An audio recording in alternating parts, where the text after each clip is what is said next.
Assalamualaikum warahmatullahi wabarakatuh. Perkenalkan, nama saya Baihaki dari kelas 11 TKJA. Di sini saya akan menjelaskan komunikasi pada jaringan komputer dan telepon. Langsung saja kita masuk yang pertama. Sejarah Radio over Internet Protocol atau ROIP.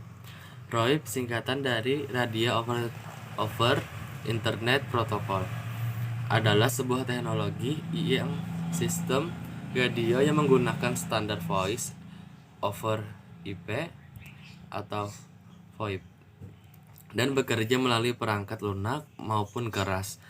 ROIP merupakan adanya multi komunikasi dengan banyak frekuensi serta terhubung dengan perangkat komunikasi, berbeda dengan sistem komunikasi dua arah seperti telepon. ROIP memiliki stasiun pangkalan yang secara fungsional mengirimkan sinyal kepada seluruh pengakses ROIP. ROIP awalnya ditemukan oleh David Cameron, seorang radio amatir yang berasal dari Vancouver, British Columbia. David tertarik untuk mengembangkan teknologi two-way radio pada tahun 1998. David membuat Internet Radio Linking Project atau IRLP. Teknologi ini diyakinkan menciptakan kemudahan sifatnya ekonomis dan dapat diandalkan membantu para radio amatir seluruh dunia. Selanjutnya, jenis-jenis protokol pendukung ROIP. Yang pertama, base station. Perangkat radio pusat yang berada di stasiun kontrol dengan sisi pelanggan yang bekerja pada sistem digital Encanet Corders telekomunikasi. Pada ROIP, base station merupakan protokol yang penting sebagai jembatan antara pengguna dengan IP gateway. Selanjutnya, IP gateway. IP gateway perangkat yang dapat mengkompresikan data ke dalam protokol internet mengacu pada suara diubah menjadi IP atau perangkat yang mengkonversikan suara digital ke dalam paket IP. Selanjutnya, repeater. Repeater berfungsi untuk memperpanjang bentang jaringan dengan cara memperkuat isyarat elektronis. Pemasangan repeater pada setiap 2,5 km atau kilometer membuat LAN yang menggunakan Ethernet bentang jaringannya dapat diperpanjang hingga 20 km. Selanjutnya, IP interface. IP interface merupakan mekanisme komunikasi antara pengguna user dengan sistem. Interface dapat menerima informasi dari user dan memberikan informasi kepada user untuk membantu mengarahkan alur penelusuran masalah sampai ditemukan suatu solusi. Selanjutnya, software yang digunakan untuk membangun server radio online. Yang pertama, Icecast. Icecast adalah software yang terdiri dari kumpulan program serta library yang mampu melakukan streaming audio di internet. Icecast merupakan sebuah proyek media free streaming yang dimata-matain oleh GPHP Org Foundation. Icecast dibuat pada Desember 1998 atau Januari 1999 oleh Jack Motive dan Bart Rafferty dan untuk memberikan sebuah audio streaming server yang bersifat open source. Selanjutnya, Sourcecast. Sourcecast merupakan software untuk server streaming ternama yang digunakan oleh ribuan stasiun radio di seluruh dunia untuk siaran secara live. Semua radio yang menggunakan server publik tampil dalam direktori atau daftar radio seluruh dunia pada laman Sourcecast. Selanjutnya Darwin Streaming Server atau DSS.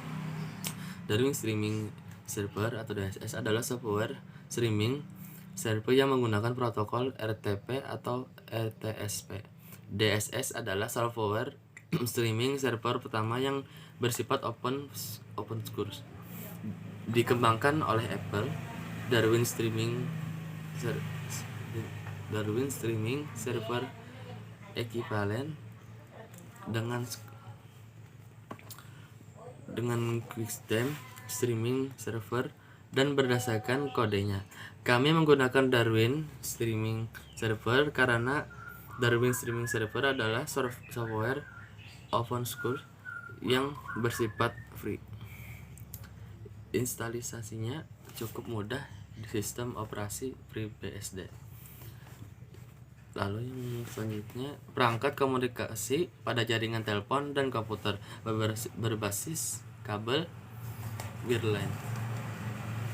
Telepon kabel menggunakan sistem wireline. Mikrofon mengubah gelombang suara menjadi sinyal listrik dan kemudian disalurkan oleh perangkat telepon. Sinyal tersebut disalurkan melalui kabel ke pusat telekomunikasi. Selanjutnya, kabel tembaga. Kabel tembaga digunakan dalam pembangkit listrik, transmisi daya, distribusinya daya, telekomunikasi, sirkuit elektronik, dan jenis peralatan listrik yang tak terhitung jumlahnya. Selanjutnya, kabel fiber optik. Fungsi dari kabel fiber optik sama seperti jenis kabel yang lain, yakni menghubungkan antara komputer atau pengguna satu sama lain dan dalam lingkup jaringan tertentu. Selanjutnya, hybrid. Hybrid adalah komponen di ujung jalur pelanggan dari jaringan telepon seluler publik atau PSTN yang mengubah antara jalur audio 2 arah dan 4 kawat jalur 2 arah. Nirkabel wireless. Jaringan nirkabel adalah bidang disiplin yang berkaitan dengan komunikasi antar sistem komputer tanpa menggunakan kabel. Jaringan nirkabel ini sering dipakai untuk jaringan komputer baik yang jarak dekat maupun jarak jauh. Selanjutnya, BTS atau Base Transceiver Station. Base Transceiver Station adalah, atau disingkat BTS, adalah sebuah infrastruktur telekomunikasi yang memfasilitasi komunikasi nirkabel antara peranti komunikasi dan jaringan operator. BSC atau Base Station Controller. Dari namanya Base Station Controller, BSC adalah peralatan untuk mengkontrol BTS. BSC itu seperti otak atau pembinder dari BTS sampai ke BTS. Selanjutnya, MSC, Mobile Switching Center. MSC merupakan inti dari jaringan seluler di mana MSC berperan untuk interkoneksi hubungan pembicaraan. Lalu selanjutnya, SMC, Smart Message Service Center. SMSC adalah kombinasi perangkat keras dan perangkat lunak yang bertanggung jawab memperkuat, menyimpan dan meneruskan pesan pendek antara SMS dan piranti bergerak. Oke, sampai di sini saja dari penjelasan saya. Wassalamualaikum warahmatullahi wabarakatuh.